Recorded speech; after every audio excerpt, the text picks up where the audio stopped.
Gente, olha só, vamos voltar a falar um pouquinho de eleições lá na Argentina. Diegão, se você me autorizar aqui, porque eu tô com pesquisas de boca de urna aqui fresquinhas, hein? Ó, professor Clever, eu vou falar um negócio pra vocês, hein? Você fez curso de mãe de Iná? Porque é o seguinte, professor, deixa eu falar uma coisa pra você, ó. Milei, pesquisa boca de urna que eu trago pra vocês, hein? 28%. Buric, 28%. Massa, 25%. Pesquisa de boca de urna que acaba, inclusive, de sair. Há também uma outra pesquisa que está indicando Milei com 30% e Buric com 29%. Mas segue na linha do professor Clever, de que o segundo turno lá na Argentina seria de Javier Milei e Patrícia Buric. Me conta qual que é o segredo, hein, professor, dessas previsões. O segredo é verificar o comportamento do povo argentino nesses 40 anos, nesses poucos mais de 40 anos. O povo argentino, ele é muito emocional. Quando eu olho o Milei, me parece um misto, assim, entre um show de rock and roll que eles adoram, o AC/DC, né? E um jogo do Boca Juniors, né? E colocando um pouquinho aí daquele instrumento que ele tem, que pega a serra que ele usa, né? Então, isso aí invoca o aspecto emocional do argentino, que ele é muito emotivo. Isso é que leva a atenção do argentino. Agora, o argentino tem um grande problema. O grande problema é a pobreza, a miséria, agora que está aparecendo, e o que nunca acabou, que foi o desequilíbrio econômico desde a implantação do austral e depois do peso argentino. Então, o que você precisa fazer para ter o destaque? Ser o diferente. Ser o diferente é agir no emotivo do povo argentino. Agora, o povo argentino sabe que o emotivo não é como se fosse uma partida de futebol. Tem 90 minutos de duração. Isso acaba. É preciso ver que no dia de amanhã a gente vai ter que acordar, trabalhar e realizar as nossas tarefas. E o que precisa? E o que resolve isso? Resolve isso a estabilidade. A Patrícia Bullrich, ela é de origem os pais dela moraram no Brasil, tem até aquele shopping Pátio Bullrich, né, que é da família deles. É uma família rica, revela o campo da direita argentino, mas o campo não, sem condição, aquele campo do impossível, que o dela foi político. Foi político, né? Mas o campo do impossível, porque o Milei, ele traz algo que, do ponto de vista prático, não é factível, mas do ponto de vista eleitoral é muito factível. Então o povo argentino não tem medo disso. Ele quer o quê? Ele quer a realidade. Mas também tem essa questão do emotivo. O jovem, o muito pobre e o muito rico votam no Milei. Agora, o que eu repito aqui, a grande massa popular, que é a classe média em estado de falência, e a classe média intelectual, o servidor público, ele vota na estabilidade. Na estabilidade, o que é? É a Patrícia. Agora, a ver, como diz os argentinos, né? Então, deixa eu aqui agradecer a participação do Diogo da Luz, empresário, cientista político. Obrigado, Diogo. Seja muito bem-vindo aí, viu? Muito obrigado pelo convite, prazer poder estar aqui e falar com vocês. Escuta, teremos um segundo turno entre direitas na Argentina? É possível isso mesmo? Eu acho muito provável, porque a gente tem que entender que a inflação está em 138%, apontando para 180% ao ano. Como pode o argentino estar minimamente satisfeito? Me parece que o argentino já se convenceu, ao contrário do brasileiro, que o Estado não é provedor. O Estado não resolve sua vida. Então, diante disso, o que levaria algum argentino, a não ser que tivesse ligação propriamente com o Maurício Macri, com o Maurício Fernandes, o que levaria ele a votar na situação? A lógica é votar realmente em oposição, e é o que acho que está acontecendo. Eu só tenho aqui um palpite. Respeito muitas pesquisas, respeito as pesquisas de boca de urna, mas eu acho que o voto no Milei é um voto também um pouco constrangido. Então, o meu palpite é que, ao abrirem as urnas, o Milei vai ter um pouco mais de votos do que está aparecendo nas pesquisas. Mas aquela conversa de que a eleição seria resolvida hoje já caiu por terra, né, Elaine Keller? Já era, né? Total. Em nenhum momento eu achei que isso seria resolvido em primeiro turno pelo Milei. Eu sempre acreditei no segundo turno, até acompanhando aí durante a semana, sempre acreditei no segundo turno. Agora, me espanta a Bullrich. Eu achava que e seria o Massa que iria para segundo turno, não por nenhuma ideologia, tá? Mas porque ele tem a máquina pública a favor dele. Geralmente quem tem a máquina pública tem aí mais chance de alcançar um número razoável de votos. Porque a maioria das eleições é governo e oposição, né? Mas, Paulinho, eu só queria fazer um destaque aqui. Se confirmar esses números, mostra um erro político na escolha do candidato, né? De quem? Do governo. Mas você acha que lá no fundo do coração do Alberto Fernandes, lá no fundo do coração dele, o Wilson Pedroso, você acha que ele gostaria que Sérgio Massa fosse eleito? A gente já viu isso. Mas eu vou te falar. Mas eu sei, mas são muitos anos de poder para perder. Sabe? Muitos anos de poder. Uma coisa é o cara que foi prefeito uma vez, não quer fazer o sucessor imaginando que vai voltar. O presidente atual não tem essa capacidade política e eleitoral, imaginando, não, tudo bem, o Milei vai ganhar e depois eu volto, porque eu sou o salvador da pátria. Não vai ficar, essa conta da derrota vai ficar pro presidente atual. Mas porque é o que o Diogo falou. 12% ao mês de inflação, 123 ao ano. Ministro da Economia candidato é um erro político, ou salto alto do governo achando que poderia eleger. Só fazer uma observação. Esse é o pior cenário para Javier Milei, certo? É muito melhor Javier Milei ter como oponente Sérgio Massa, certo? Do que sem dúvida. Porque agora... Isso, professor. O que ele falou é muito importante. O argentino quer mudança. Ele quer mudança, então não vota no ministro da Economia do atual presidente. Isso. Então, se votar nesse sujeito, ele vai ter a continuidade. O argentino, ele tem esse aspecto sentimental, mas ele tem medo do Milei. Qual seria a saída? Votar num outsider que não é tão radical. Patrícia Bullrich. Então, me parece que a simpatia do povo argentino pela Patrícia leva em conta essas duas coisas, o radicalismo do Milei e o continuismo do candidato do presidente Alberto Fernandes. E ela tem muita personalidade de comando, né? Então ela foi até ministra da Segurança. Então também isso ajuda ela na hora de estabilidade. Você acha que ela traz mais estabilidade? Mulher, comando... A minha dúvida que eu lanço para vocês é o seguinte: imagine que nós teremos Javier Milei como presidente da Argentina. Como é que fica a base legislativa dele?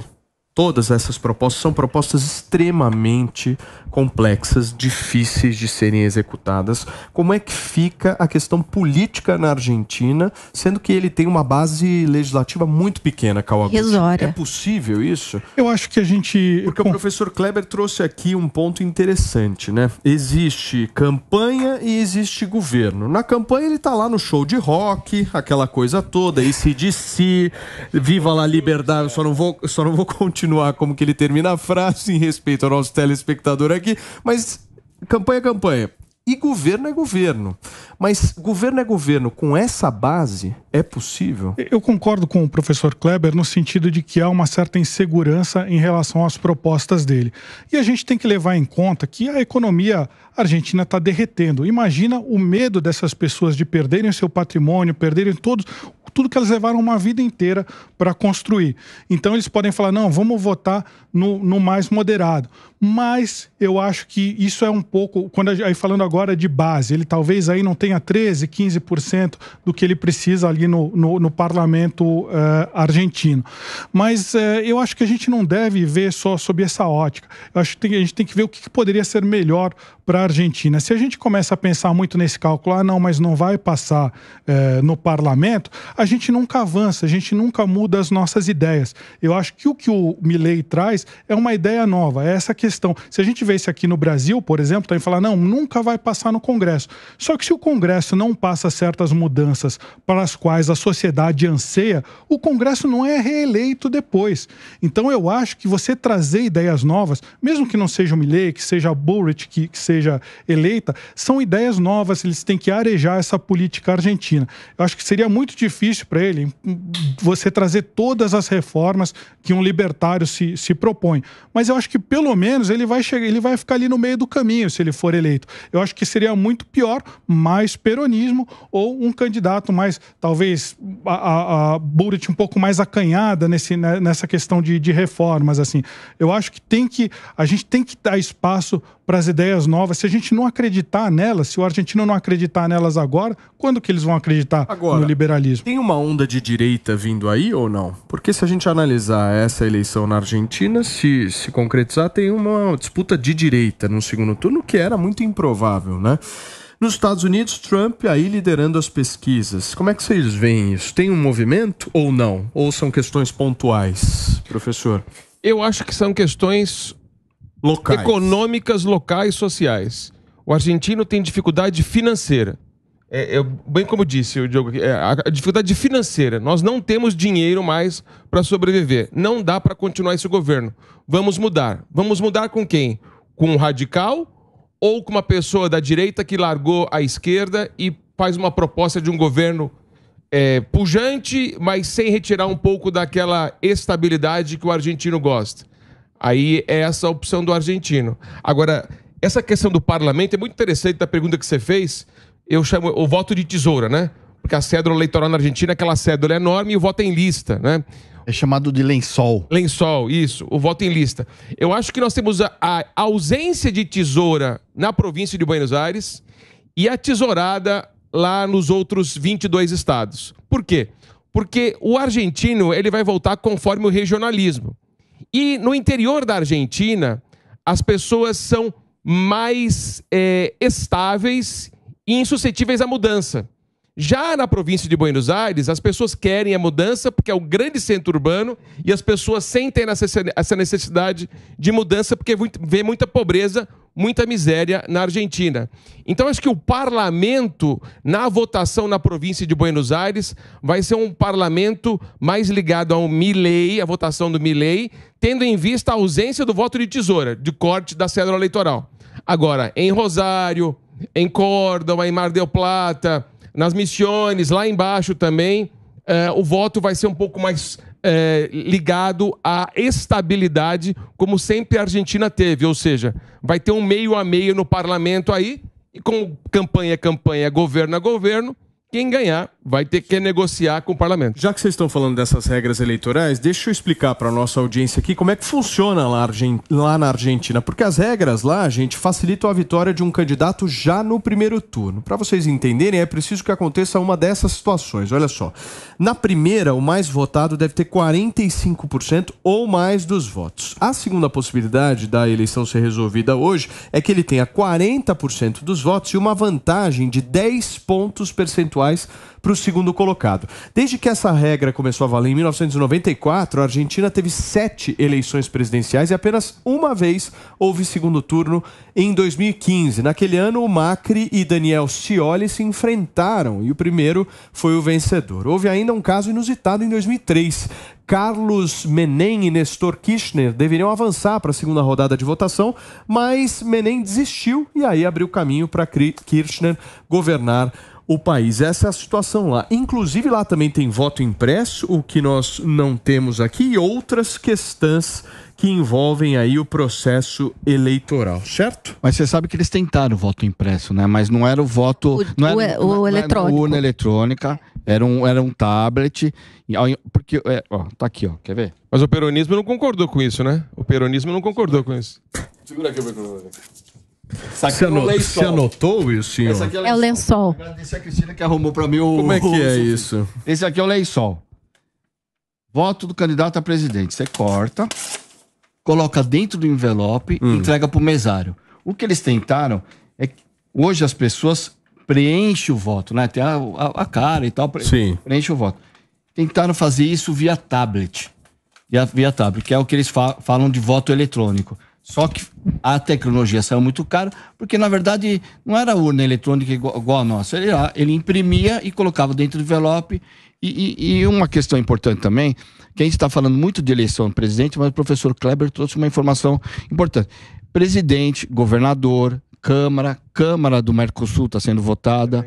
Então tem diversas outras eleições, além da eleição de presidente. Diogo da Luz.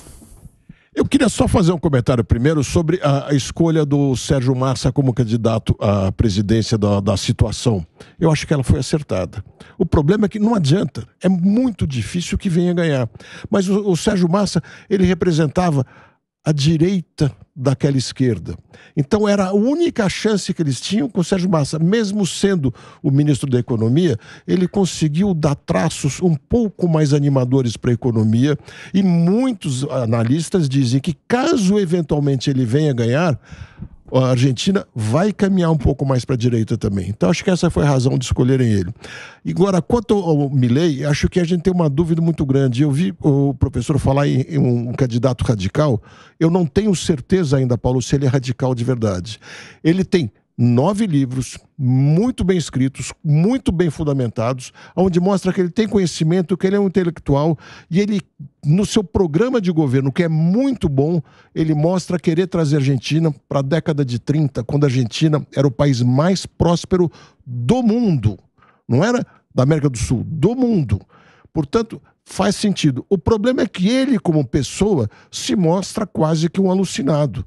Quando ele fala da relação dele com cachorros, com família, com tudo isso, a gente fica um tanto assustado. Fala, será que ele é aquele homem dos livros? Isso gera instabilidade, ou é o homem? né? Gera instabilidade. Mas a gente não sabe ainda se ele é o homem das câmaras, que é uma coisa, ou se ele é o homem dos livros, que é algo extremamente confiável. Mas teve muita denúncia de plágio dos livros, né? De boa parte dos capítulos de campanha, porque sem isso ele não consegue visibilidade. Exato. Campanha é campanha, governo é governo. Pode Eu acho ser que isso. no governo ele não vai ser tão radical assim, se ele ganhar. Pode ser isso. Agora, quanto ao que falam sobre plágios, ele teve cargos muito importantes como economista-chefe de bancos importantes e o economista-chefe, que acho que eles chamam, do HSBC, que é um banco muito respeitável. Então ele tem um histórico respeitável. Que saiu da Agora, América Latina. ele diante das câmaras é de assustar mesmo. Que saiu da América Latina. Mas como economista, da onde ele arranjou uma teoria para dizer que não vai ter Banco Central, Diogo? Mas até a década de 30 Ele vai não usar havia... o quê? O Federal Reserve? Essa é a mais fácil de todas. Até a década de 30 não havia Banco mas Central então, na mas não Argentina. dá para voltar Espera um minuto. para a Não década havia de Banco 30, Central 100 na anos Argentina, depois. o país mais próspero do mundo. O Panamá não tem Banco Central. Equador não tem mais Banco Central, pelo menos atuante. E 7 países do mundo adotam o dólar americano como sua moeda e tem controle ótimo da inflação. Uma coisa é moeda, outra é o papel do Banco isso... Central, que são coisas diferentes. Não, mas quando você não tem a moeda do seu país, você praticamente não tem função para o Banco Central. E insisto, Aí a o câmbio, quem Argentina vai fazer? não tinha Banco Central até a década de 30, quando era o país mais próspero do mundo. Muitas teorias econômicas defendem que bancos centrais são os falsificadores de dinheiro, causadores de inflação. Então não é uma coisa que ele tirou da cabeça dele. Existem teorias que defendem isso e nesse ponto é respeitável. Não. É teorias malucas. Bom, respeitáveis. Malucas, uma questão de opinião. Aí vai ser a opinião de cada um, tá certo? Muito bem.